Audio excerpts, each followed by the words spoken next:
Hi, everyone. Welcome to another episode of Second Act Actors. I'm your host, Dr. Janet McMordie, and I'm still a medical doctor simultaneously trying to pursue a career in acting. My guest this week is Ahmed Mokdad. Oh my goodness, Ahmed. What a guy. He and I met at the Simcoe County Theater Festival 2 years ago now, I think. My goodness. He and I were both in plays at the Simcoe County Theater Festival, and we connected because he is a lifeguard turned actor. I should clarify. He's a lifeguard and actor, simultaneously pursuing acting while also having a very successful career as a lifeguard with the city of Toronto. He has an amazing story to tell, and he's an absolute gem of a human being. You may also see his adorable cat, Mona, if you're watching on YouTube. She made a little entrance. It was very adorable. We love cats on this show. We love animals on this show. Bring them on if you're going to be a guest. Anyway, please enjoy the incredible joy that is Ahmed Mokdad.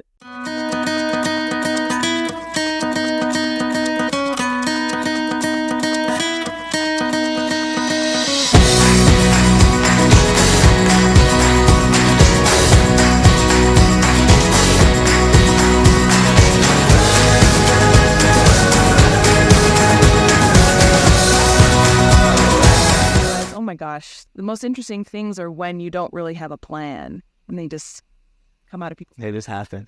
Yeah, right. Yeah, that's that. I feel the same way with acting. I think the best acting comes when you let go of just like, this is how I want to do it, or this is how I was directed to do it. Yeah, yeah, so true. So tell me your story. How did you get into acting? Acting has kind of just been around for a long time. I got into acting in high school. I was a huge fan of shows like Friends and How I Met Your Mother and Fresh Prince of Bel-Air. And I would pay close attention. I would watch a lot of the bloopers. And through watching bloopers was when I was kind of like, I love how much fun these guys are having while they tell the story. And they're telling such cool stories. And I want to kind of get to like laugh and be a part of that kind of dynamic with a bunch of friends doing comedy.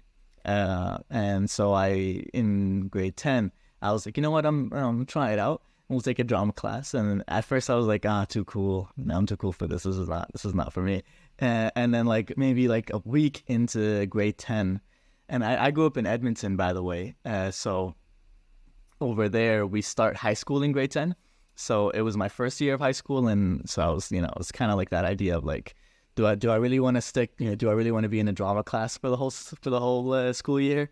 And then I realized, yeah, I do want to be in a drama class for the whole school year, and that was kind of how it happened. I realized that was just one day I went into the acting rehearsal. We were rehearsing for the play Hairspray. I got one of the background roles. I played sketch, and that was kind of like my in into the world. It was through musical theater. Yeah. So you get into it during high school. What happens after high school? Do you go to theater school? What brings you to Toronto? Well, after high school, I was gonna go to university in Edmonton. It was just kind of like a for fun while you were in high school type of thing, just like a hobby. At least that was like how my parents ingrained it in me. They're like, yeah, you can do the drama classes and all that, but after high school is done, you're gonna go to university, right? And so I applied to a bunch of universities in Edmonton, but I didn't get into the one that I wanted to get into. I wanted to become a teacher, and I didn't get in just because I spent so much time focusing on acting when I was in high school that I didn't really do too good in my normal classes. And because of that, my options were a little bit limited. And so what I did was I took a year off, and then I just kind of went back to like after school to just kind of upgrade my marks. And just kind of like my parents were like, all right, you might as well like go upgrade your marks and work a little bit before you go to university. And I'm like, I do want to like try out this acting thing because while I was doing that first year out of high school, I worked a lot, but I also did a lot of like local theater, just volunteering, and and at different like locations within Edmonton. That was kind of like where I realized that this can be something that I can do forever, even if it's not a career. It's something I just want to be involved in, even if I'm just giving like my volunteer time, just to entertain, to see people's faces kind of like light up and to work with all these cool artists. But I think it was in January. My mom asked me. She said, "So January 2019. So what do you want to do?" And I said, I want to go to Toronto. I want to move to Toronto. And I want to try acting full time." And she was like, "All right, that's what you want to do. You go try and do that." At that point, my mom was already very like sold on the fact that like her son can be an actor. But before then, it wasn't like that. It was when I was in my grade 12 year, and I think maybe even after that, like when I started doing theater locally, and like my mom saw how much I loved it. At that point, I'd been doing it for 4 years too. So like it was like she saw that it wasn't something that was gonna be boring, like that I was gonna fall out of that, or that I was gonna like not be sustainable at, or not understand very well. And so it was in high school, my grade 12th year, I got to play the lead character in our musical that we did that year. We did In the Heights, if you've heard of it. And I got to play Usnavi. So because like I love like hip hop. Hip hop has been ingrained in me since I was like 9, which is kind of like a little iffy. like why am I 9 years old listening to hip hop? But at the same time, like I loved it. And so like to me it was like this part is mine. If we're gonna do this play, I have to play Usnavi. And it was my drama friends. They were the ones who convinced my drama teacher to do this new play she's never done before, because she used to always just do Hairspray, Grease, and Crazy for You, and all these different like plays that everyone knows, Footloose. And then she was like, we'll try something new. And when we did the auditions for that, I did like 8 auditions for it. Where instead of like the regular just like song and a monologue, I did 4 songs, and I think I did like 2 monologues, and then I did 1 number from the actual musical itself. And the other songs that I sang were all rap songs. Like I did like The Lonely Island. I sang other songs. I did like oh man, yeah. I had some fun with that one. And my parents saw that, and then they were like, yeah, okay, we get it. Maybe he can actually try this out. Yeah, That's awesome. And it's interesting because like I think that happened like earlier in your life, like almost like parental acceptance, compared to, I would say, a lot of people, the fact that it happened at all. Yeah. Right? I think that's yeah. vein that I see through a ton of people who are like, I call as second act actors, right? Like is the reason why they didn't go into acting in the first place was from parental figures, well-meaning or not, saying, maybe go to something more sensible. Right. Yeah, tell me more about that. Like, I know you kind of mentioned it briefly that there was that kind of bit of pressure, but then this shift in grade 12, that's exciting. Definitely. I think the shift happened just kind of out of like it was kind of like a eureka thing. Maybe like they saw me, and that same night, my mom came up to me and she said like, "You gotta try this out. You gotta like continue doing this. It's cool." And because she saw me like singing and rapping and dancing at the center stage. It's much different than if you're like in the background. I think to a certain extent, you have to really like put so much effort and work into like being the one that's seen in order to get that parental acceptance. I think I just kind of understood that I couldn't tell them I wanted to do this. But even till now, like my parents don't want me to just do acting. They one of the questions that you asked me, and I wrote the answer to. You asked like how would my parents describe me, like how would my parents describe what I do for a living, and I would say like they would describe me as like an artist within the film industry, but they wouldn't say that I am an actor. They would say I'm a creative within the industry. Like it's because I want to be more involved off camera as well. Like that's what my degree that I'm studying for right now is. It's production management.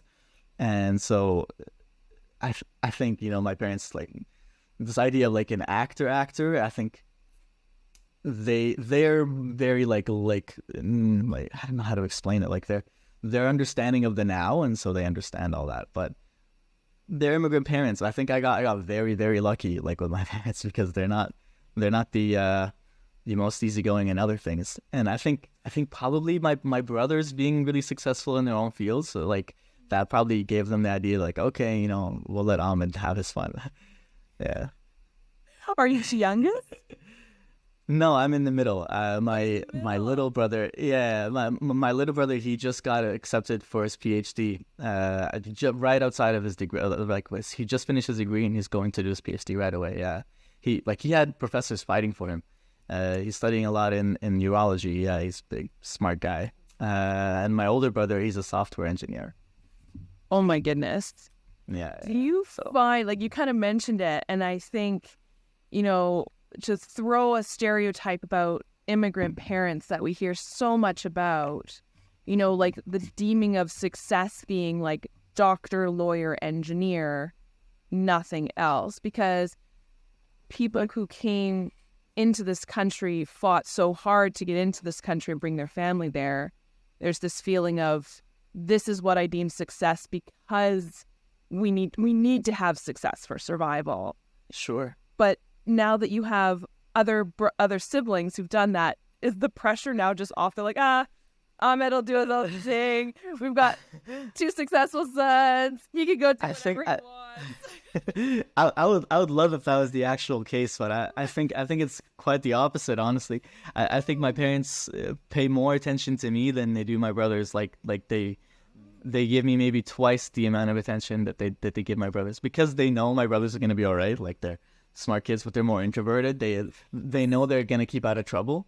Whereas with me, I am the trouble. And so to them, they've always just kind of had to keep an eye on me.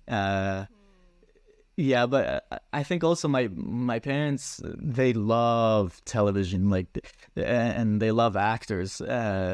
Both my parents, they'll spend days and days, or like all their nights, they'll just sit in the living room and just watch Arabic TV, shows that they've watched before, or new shows, and the actors that they like. And so to them, I think it's more along the lines of like they're happy that one of their kids is able to express themselves the way that they want to, and that it's in something that they are familiar with. Like my parents have very strict rules at what I'm doing. Even like right now, even though I'm an adult and I live on my own, they tell me there's specific things that you cannot do. Like, sure, there's a lot of like parties and a lot of drinking that goes on, but they say don't go to any of that. Stay home, go out with your friends, go watch movies instead. Do those little things. Like when it comes to like girls, like don't get distracted type of thing. So all these different rules, because they know I get influence and pressure often. I'm easily influenced. I love the collaboration. So to me, yeah, the like the bar of boundaries has to be set by them. Yeah, got it. Yeah. So what brings you to so you moved to Toronto? You want, like, I was about to say what brings you to Toronto, but obviously the allure of the city. But like, that's a big move. By yourself? Yeah, it was quite an intense move.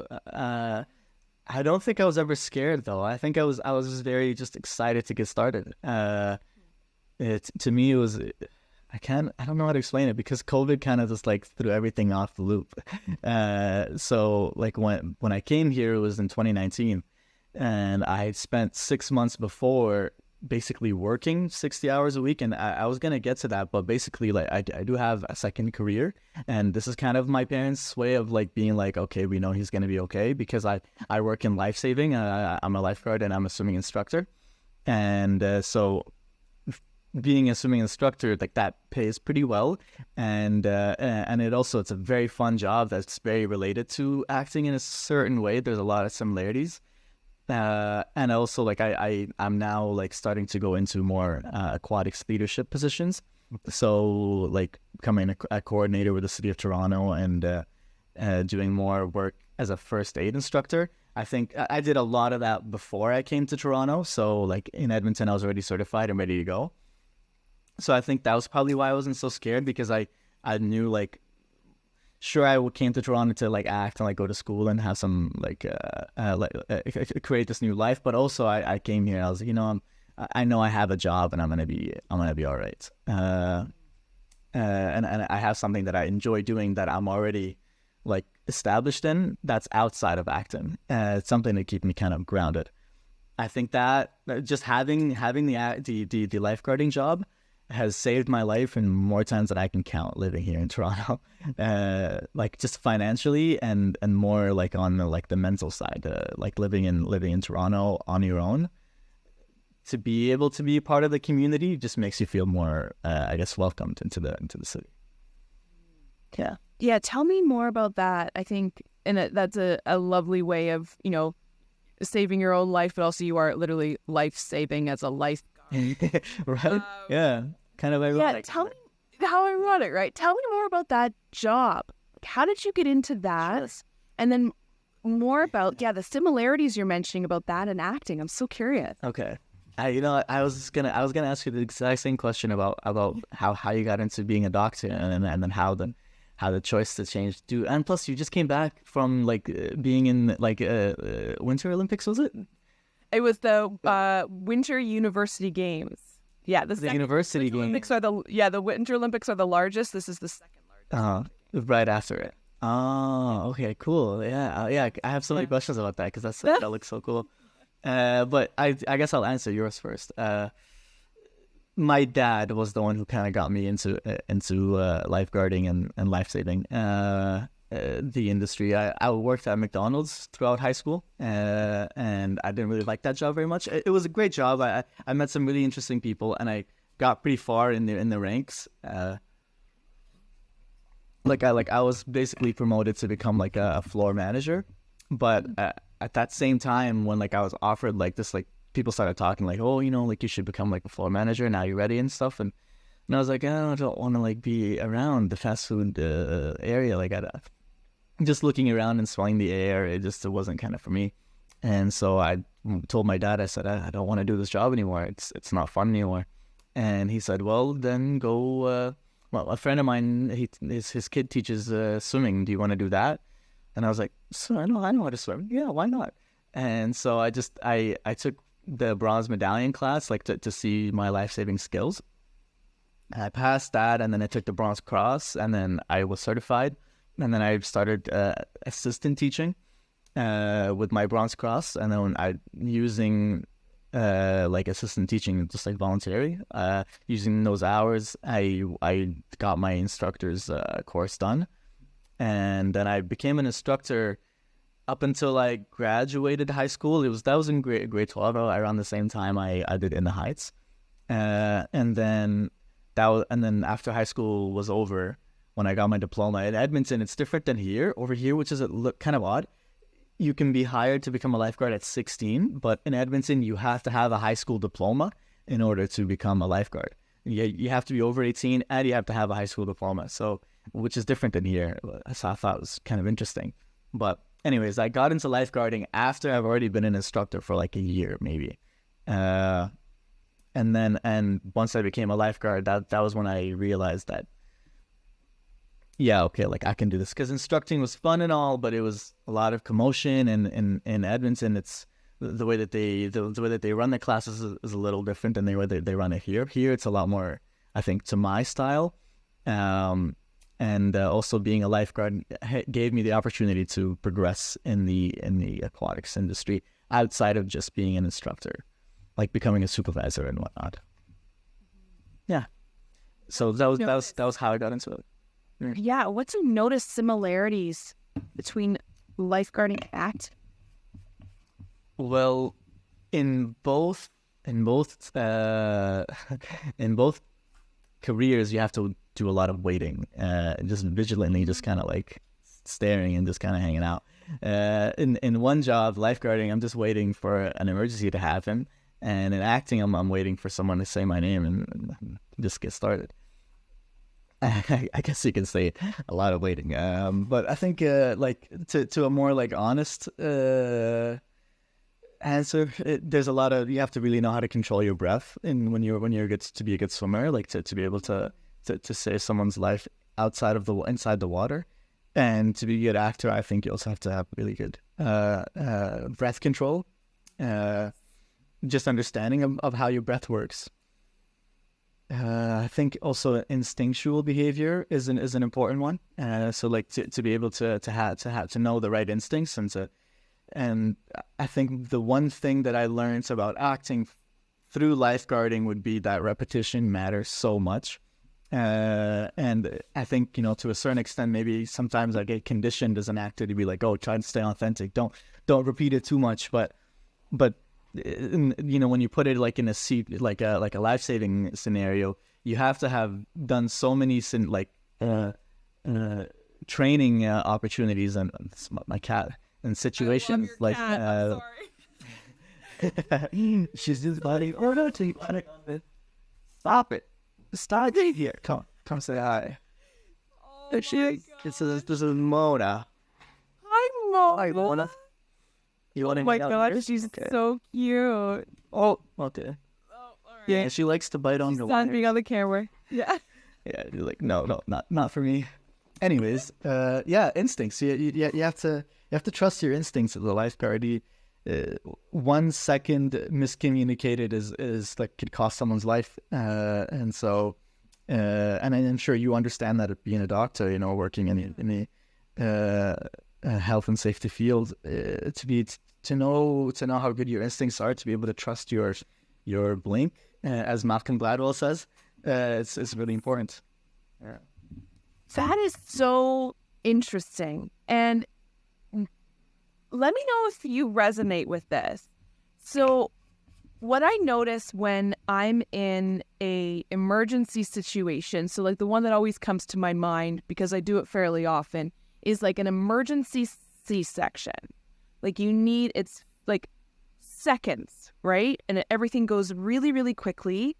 But if you've practiced, like you said, that repetition, there's no panic involved, right? Mm-hmm. I notice I get a tunnel vision, weird sense of calm that comes over me when I know I need to be very instinctual, quickly and fast. Do you find that as well? Like when you're in that scenario, like there's no panic. It's like there's a weird calmness that comes over me that kind of sometimes I wish I could tap into in other parts of my life. yeah. There's a sense of stillness. I think. I don't know. I'd like to think of it as you're almost dreaming, like because you're not worried about all these other things that would stress you out, like I could do something wrong, or like this person could die, but you're just more so worried about how your hand placement is, or like you're more worried about physical things, and when you're present in a physical sense, then your sense of calm, I think, is like kind of correlates with them, maybe, perhaps. At least that's what I found. I've been lucky enough where most of the situations that I've had to deal with have been pretty like they end before they get bad, that like they're prevented before it gets to a point where I'm so like in an emergency setting. But there was a time when somebody's and I don't know how graphic we can be right now, but like a person would have like a major bleeding incident, or like an open wound in the water, and even if my job as one of the second responders or the third responders, like the second lifeguard on the scene, would be more like crowd control, I think that's still a pretty like intense thing to do, and you can get more carried away doing the more or like the less life-saving things and more like personal relations related jobs than you would in like not knowing what to do in a first aid situation, I think. Because we train so much in the first aid situation, but we don't train as much with the personal relations. I want to touch on again something that you said that just made me think about repetition. And I think about that with like the games I just finished. We would practice our like extraction skills, the first responder skills, because the more you practice, the better it's going to be, and you get that physicality down and you feel comfortable with it, so you can have that sense of stillness and calm. But I agree with you. You mentioned something about authenticity. Like, you don't, in acting, you don't want to practice. There's a worry about practicing too much that it gets inauthentic. But you to an extent, yeah. Yeah, tell me more. Exactly. I think when it comes to repetition, you've taken classes with Louis Spellmander before. Have you taken classes with Louis himself? Yeah. Yeah. Okay. He's gonna be on my podcast in like 3 weeks. I'm so excited. Oh no way! What? That's so cool. Oh, that's so cool. Yeah. Oh, dude, just to be prepared for a whole hour of just him. I'm giving so excited. gold. Yeah.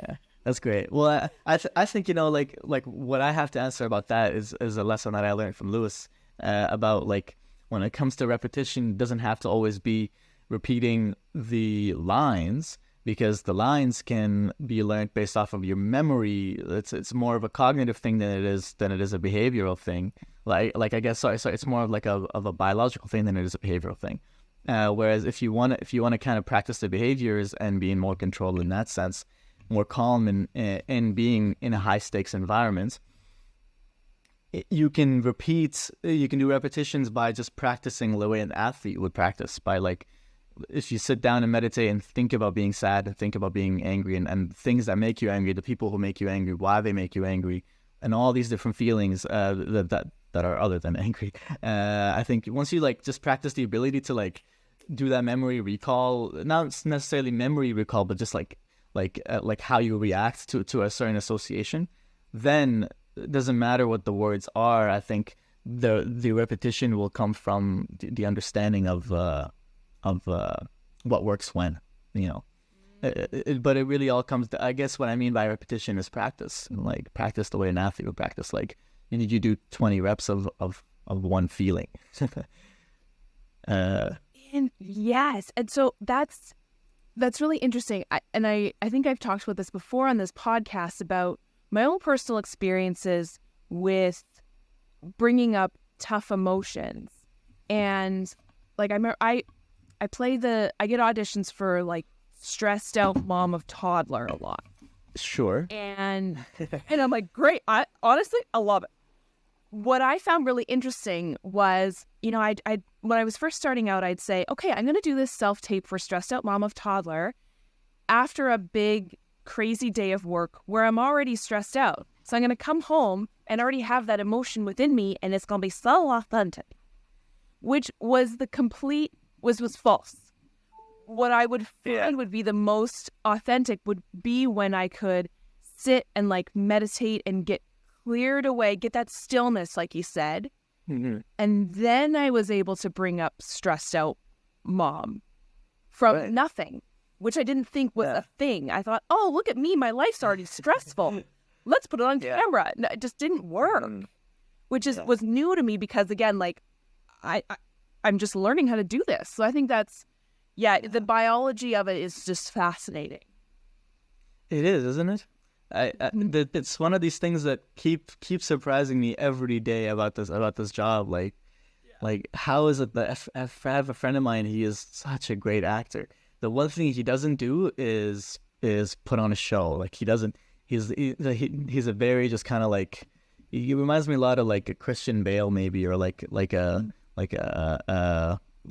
Johnny Depp perhaps. He's very like kind of introverted, like kind of conserved to himself, and as soon as he needs to entertain or he's like exploring himself in a scene, then so much comes out of him, and you watch him and it's so raw. And then as soon as it's done, he's back to like, all right. And he's very self-critical of himself. Like, he's very self-critical of himself, which I think kind of goes hand in hand in your ability to kind of be more ignorant to like how the camera sees you. If that makes sense. Yeah. Like because the way that he's critical about himself, it's not how he looked or like the way his hand was. It's a little bit more on like, he wasn't trying to say what he just said. He was trying to say something else, and it didn't come out the way he wanted it to. And like, he's self-critical in that sense. And I enjoy watching him work. I just like watching him like do his thing because you see that sense of stillness doesn't go away when the camera cuts. Yeah.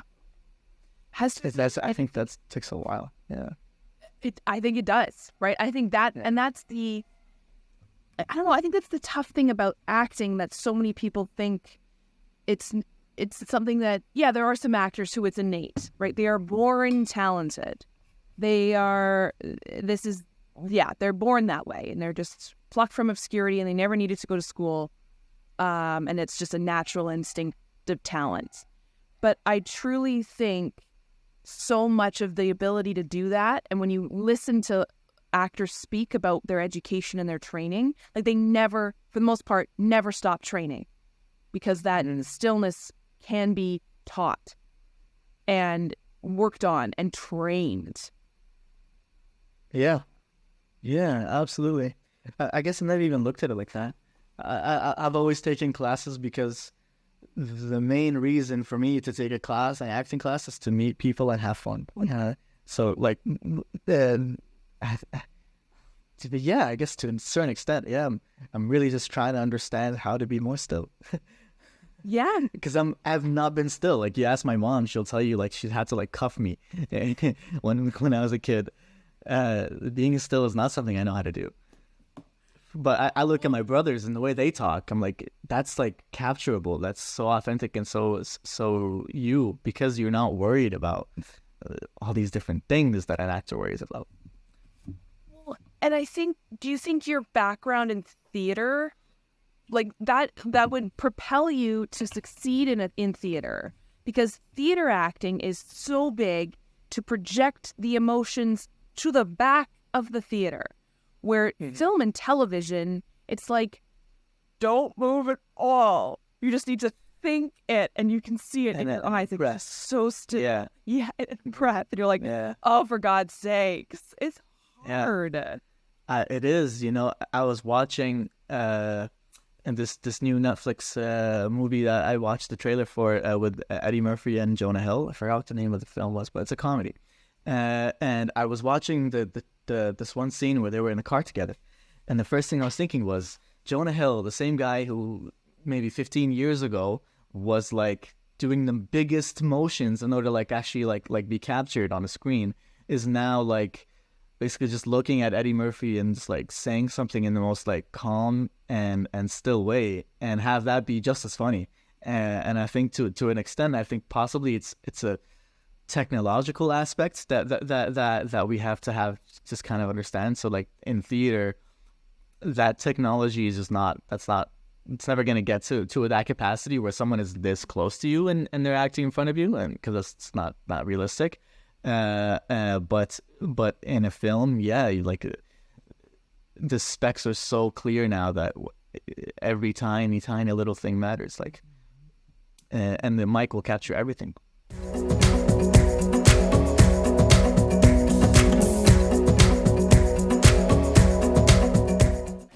I haven't had an audition in like 2 months now. It's the dead season. Nobody has. Nothing's going on. It's -3. Fine, and it sucks. Yeah, I know, right? It's a downtime. Yeah. No, it's great because I'm in school right now, so that's like I've just been focusing. Well, there you go. Has there been anything that has surprised you about the entertainment industry?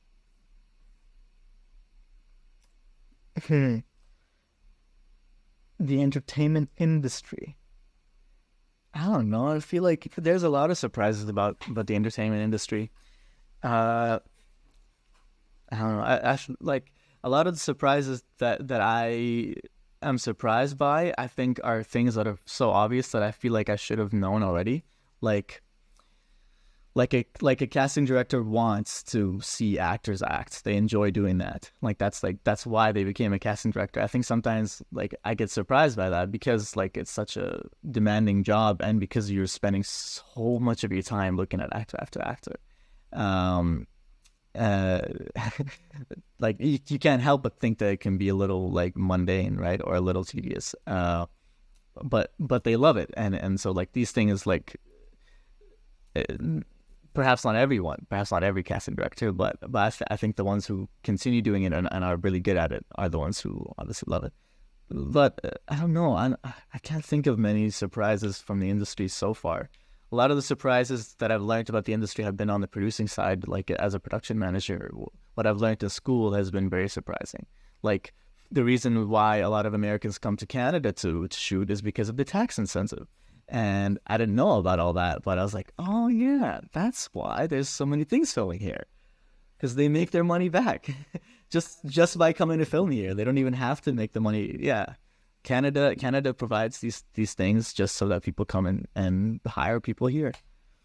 And I think maybe it's not so, like, again, maybe it's not so surprising, but there's quite a shock factor to know that like a whole government entity is literally just there to like find ways to get people to come from other parts of the world, and in this like globalization that we live in now, post-globalization world, to find these incentives to like make location an industry rather than just film industry. Yeah, I think so. Yeah, tell me about the schooling you're doing now. And like, why did you pick that? And what are you hoping going for? I know your kid is just the cutest. And she wants to be on the camera, but she doesn't know how to do it. She's subtle, yeah. She's very subtle. Cleaning herself. I know, right? Yeah. Anyways, so what was the question? I'm distracted by the gorgeous cat. She's a supermodel. She is. My question. Well, look at her. It would just tell me about the schooling you're now doing, and why did you choose that over going to see like acting school, theater school? I did go to acting school. I went to Toronto. Yeah, I went to Toronto Film School. I went to film school for acting. Yeah, I know. I should have mentioned it. That's why I came to Toronto. Yeah, I went to film school. Yeah, I was able to create many connections through film school. And once I graduated there, at the film school that I work at, they're affiliated with a university, and this university just started this new degree. It's called the Bachelor of Creative Arts, and it's like their newest degree program at the school, and so they mostly accept Toronto Film School graduates, but you can be a graduate of any university or college and have like a diploma in any sort of arts field, and you can take this course, and it's basically catered for artists. So it's like artists in any medium. I have a lot of I work with a lot of video game artists. I work with a lot of fashion designers and a lot of film production people, directors and whatnot. And writers. So basically they just put us all in one room and they teach us a little bit about financial leadership and how to like manage yourself as a talent, how to manage a project, how to get funding from various public, private, and crowdfunding sources.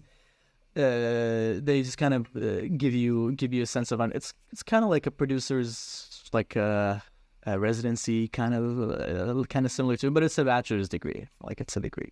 But it's only a year and a half or 2 years long, because you need the 2 years of experience in a schooling in a different arts field. So I have an acting diploma from Toronto Film School, and in June I will have graduated from this university and have a degree in creative arts, and then my parents will be like, "All right, great." You got the expensive paper on your wall. Hooray! Yeah, $50,000. Love that.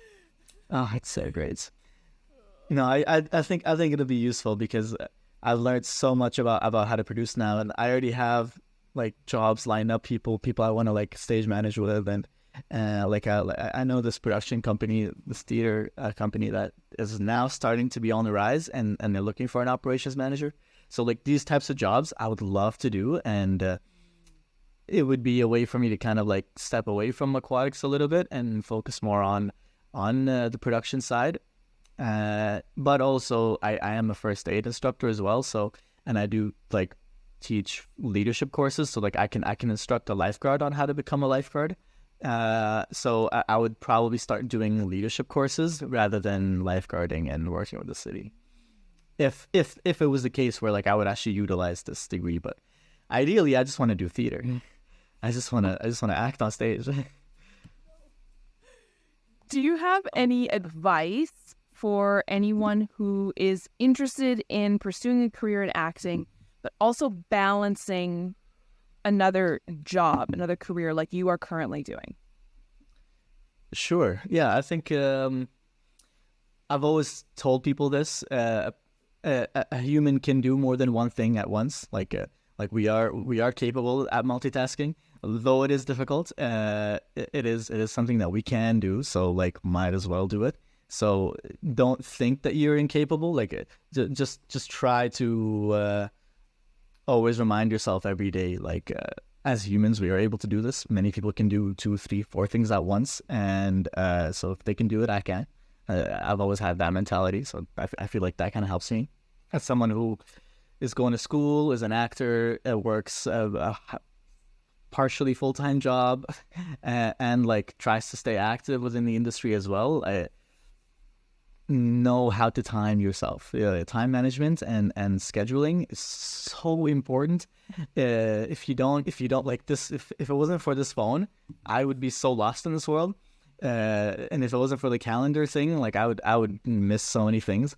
There's like, if one thing goes out of place or I forget to like adjust one thing, then like it can be a little bit of a crisis to try and manage. But luckily, I've been pretty like on top of it. After a point, it just kind of becomes like a habitual thing. So yeah, just manage yourself well, and commit 100% to everything that you're doing all the time.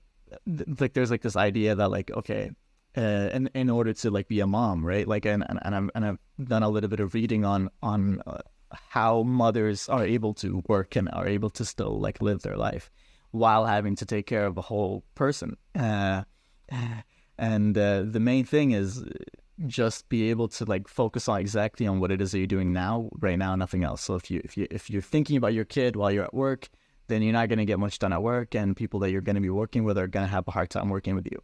But if you focus, if you set up systems that make it so your focus is only on what it is that you're doing now, then you're able to succeed a little bit better, and then you're able to actually kind of be more calm because you're present, and you're not sort of like stressing a little bit over external things that are around you. But yeah, just commit really, and ask many people for their opinions. Don't just listen to me. And if in 3 years you like it, I don't know. I'm a big advocate for like, do what makes you happy for at least 3 years. And if in 3 years it stops making you happy, then it's a successful venture that just happened to only last 3 years. But just kind of just don't let it like bring you down at the end of the day, because that's not fun. I love that. I think there's a weird idea of failure with a lot of things. And if I don't get X, Y, Z in my career, then I've failed. Or, this relationship I'm in, we broke up and it was a failed relationship. It still happened. It was still an experience that you had, a life, your life that you had. Yeah, exactly. Yeah. You can look at it as a regretful thing, or you can look at it as a thankful thing. And I just choose thankful because it's easier. It's less effort to have to like put yourself into the idea of like, oh, I regret doing that. I'm sure, like I don't believe that no one has any regrets ever, because I think we've all done some things that are like, maybe a little cringy or like hurt somebody, and it's okay to feel regretful for that. It's important as a human to feel regret, but you can't feel regretful over the things that you have tried to do and that just were not out of your control. You can't regret how you feel about a situation just because it's not what society deems to be okay. I regret not pushing through acting and trying it just because I didn't feel happy doing it anymore. I felt too stressed. No, if you felt too stressed, then that's great. Then it's great that you found a way to stop that stress from happening, because your own health is more important than what society deems to be okay. That's powerful. I like that a lot. Right? I feel like that's pretty like common sense, right? Yeah, it is, but it isn't, right? Like when you say it out loud, you're like, well, yeah, Yeah. of course it's easier to be thankful. That's it's so much easier, and I'm lazy, and I'd rather it be easy than, regret's annoying and exhausting. Yeah, exactly. And it takes too much time. Takes too much time. I don't have time for that. Takes too much time. Like yeah, like I like that a lot. I can't spend time regretting things because then I'm not gonna get to enjoy what I'm doing now. Yes. Does that make sense? Yeah. Yeah, it does. I have a like that friend that I told you about, the actor. He is so good at what he does, but he like I said again, I said like he's kind of like self-critical of himself. But I see that he tries every day to find like a reason to smile, a reason to just kind of like give himself some sort of light. But he is that kind of guy who kind of lets himself be consumed by his own, like little tiny regrets that don't matter. Like, oh, like how I presented myself to someone I just met, like not that big of a deal. You can let go of these little things, right? Yeah. Tell me about the craziest, best, most memorable on-set or audition experience you've ever had. Sure. I have a couple. I'll give you a mini one, and then I'll give you the audition one. So when I was in grade 10, I did a play called "And Then There Was One." It was a slapstick kind of like mocking this whole idea of a murder mystery. It was like one of those plays. And in the very first scene, I'm playing the lead character. And in the very first scene, I go to my fiance or my wife, the other person who lives in the house, and I scare her. And in the very last second, right before I went on stage, I decided I'm going to put on a mask, and she's not going to expect it, even though that's something we've never rehearsed. And so I had to slap on a mask, but while I put on the mask, I slap it on my head too hard, and my nose starts to bleed. And and I didn't know this at the time. So I went on stage, and I feel like something running, but I think, oh, I'm just like maybe sniffly a little bit. It's Edmonton, it's cold. And so I have like this like clipboard in my hand with white paper on it, and we're talking about what we have to do in the day. And then I'm like, oh my god. And later in this whole scene, I have to actually like introduce the rest of the characters and bring them into the house one by one. But instead of me opening the door and answering the first guest who arrives, I tell the other my fiance, I tell her to go answer the door while I go clean up. and so I just kind of threw her in the bus, and I was like, go do my whole scene, and I'm just gonna go figure this out. And she powered through. She was a trooper. Like we rehearsed the show so much, and this is why repetition is important, because to a certain extent, like even passively, when like you're watching the other person do a scene you're not even in, you'll understand what the scene's about, and you'll know how to like kind of push it through. And she did it. Like, sure, they missed a couple lines, and all the other actors were so confused while they were talking to the girl, not the guy. But the audience didn't think it was anything out of the ordinary. I asked my brothers. I said, "Did you guys see what just happened?" They're like, "What? It was a cool play." And then I was like, "The nosebleed." And they were like, "Oh, that wasn't scripted." And I was like, "No." Yeah. So live theater so much. Anything right? can happen. It's the best. Anything can happen. It was great. And then I come back on stage with like a paper in my nose, or like a paper towel in my nose, and I just continue on with the scene like nothing happened. Oh man, amazing. Yeah, that was a pretty fun story. Like that's my favorite story to tell. I did that. That was grade 10. That was my first year acting. But my most recent crazy story, I auditioned for a character for a one-man show, a one-man play, which is being put on at the Grand Theatre in London, Ontario, currently. And so this play is an adaptation of a book about a person called Abu Bakr, who was a refugee who came to Canada in 2016 or 2017 perhaps. and he came from Syria. He's a Syrian refugee, and he's also from Syria, though he grew up a big portion of his life in Jordan. So when he came to Canada, he went to Edmonton, and we actually went to school together. And so I got to like talk to him a little bit, and we got to kind of like I was the school's like liaison for the Syrian refugees. I would just kind of like help them like navigate through school their first week. So I got to like actually like meet Abu Bakr and a couple other kids that he ended up becoming really close friends with. And I think even my dad has met his dad before, perhaps, if I'm not mistaken. But anyways, like I didn't think too much of it. Grade 12 comes around, this book comes out, it's called Holmes, and basically the school counselor at our school wrote this book about Abu Bakr with him. They kind of like wrote like a little memoir from his journey to Canada. And someone at the Grand London, or the artistic director at the Grand London, at the Grand Theatre, read the book, loved it so much, and they decided to adapt it. And so when they adapted it, I got called in to play the part. And for like maybe 45 minutes, me and the director were just talking about how crazy of a coincidence it is that I went to the same high school and that I actually know this kid, and that I ended up auditioning for him to play him. Right. Unfortunately, I didn't get to play the part yet, but this is why I love theater, because not one person can just play the part. Like it can go on past just this one show. And you know, becomes an actual play that's copyrighted, and this person can license it and put it on themselves. So like it is a career goal of mine to play this character because I have such a personal connection to it.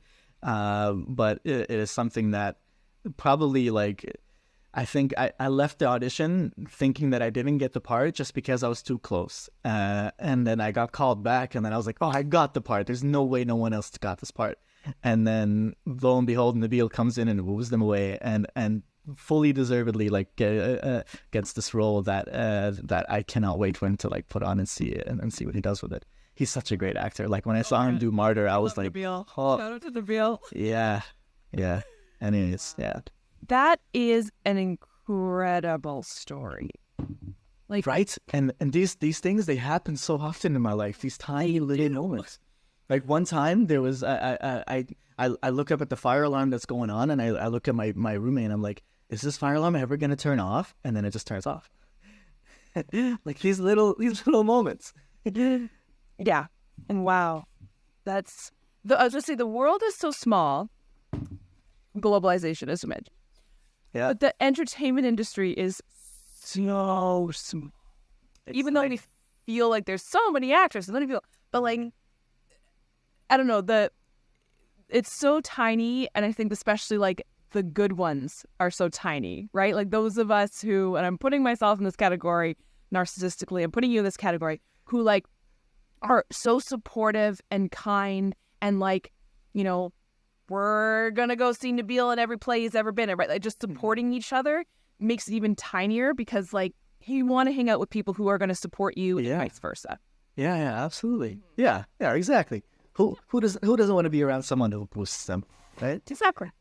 And I think Canadian actors are such a new baby industry in Canada, like it's compared to LA, that we do ourselves a disservice if we are not supporting each other. Going against each other, yeah. Exactly. You have to, like, because we're against the like juggernaut Los Angeles actors and New York actors. Like, we have to support each other. Stick together, yeah. We have to. And I don't know. I just think, again, like that whole point of like why waste energy not supporting each other when supporting each other is so much more easier.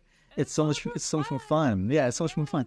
One time I was working with the city, and I had a little bit of a disagreement with one of the customer service representatives, and so I approached him with kindness, and I tried to kind of understand his point of view of the situation, and he seemed kind of frustrated that the patrons were not giving him the time of day,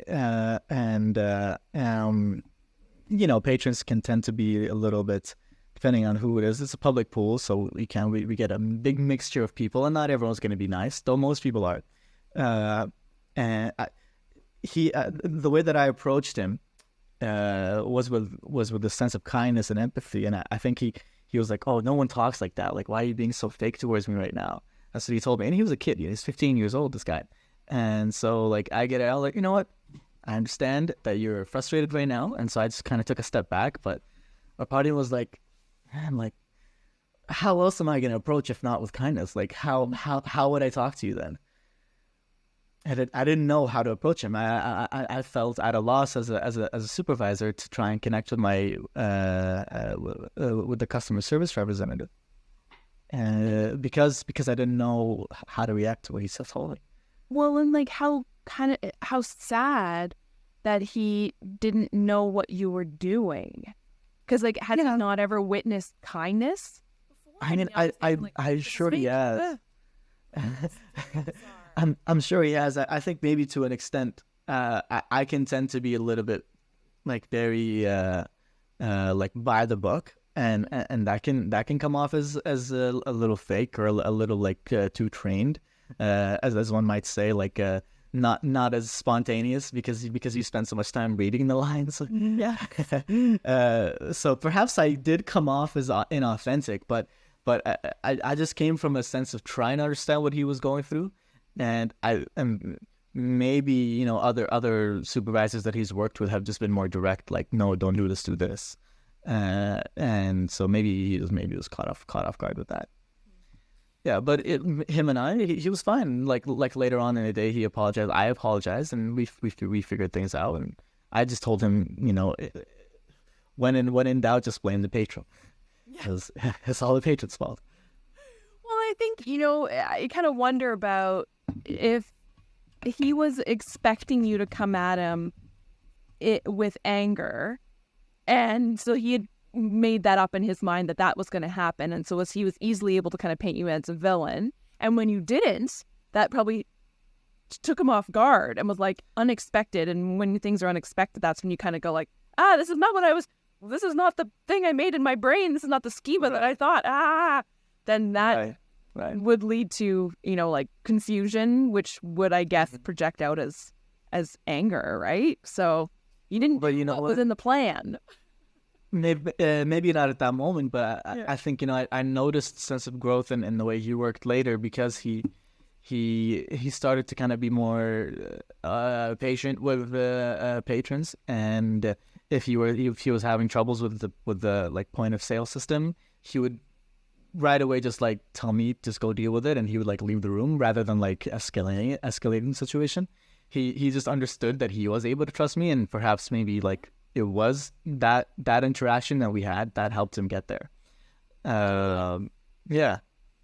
Those are things you remember, right? Even if you were frustrated in the moment, further down the line, you're going to remember that. Be impacted by it. That's pretty powerful. Yeah.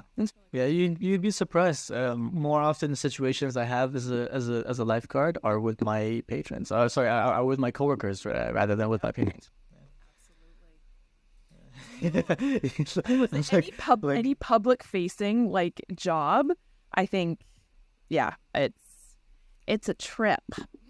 To your coworkers, yeah, they're the ones that get to you. Well, I mean, I was gonna ask you, like, how is it working in a hospital? Like, what's that kind of dynamic as being the person who administers the help?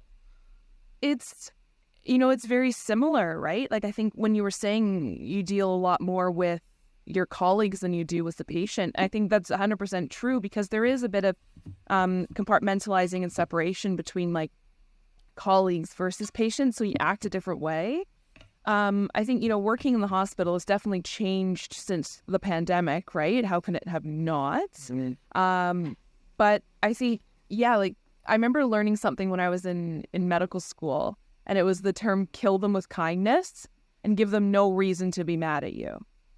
And again, similar to what you were saying, right? Like, I think coming at it from being kind and trying to understand is way less stressful and energy saving, way more energy saving than coming at it and matching anger with anger. Mm-hmm. And it's hard because like the part of your brain that wants to be angry is like that lizard brain that is saying like fight or flight, and you shut off the rationalizing part of your brain. So it does take that little extra step initially to be like, no, be kind. But in the long run, it's way less exhausting. way less exhausting. Yeah. And I'm exhausted enough. I don't want to add on more stress. 12-hour days. Yeah, I can imagine. Yeah. Yeah, how busy? Yes, it's just, yeah. Yeah. Do you have any final words of wisdom or advice? I think I said everything I had to say when you asked me about how to manage more than one thing. I guess, I don't know. Don't let ego and pride get in the way of having a good time. There's no shame in being wrong, and so I'll leave you with this. I'll say there's two things that you can do to be a good person. You can admit that you were wrong, and do it often. And I could be wrong.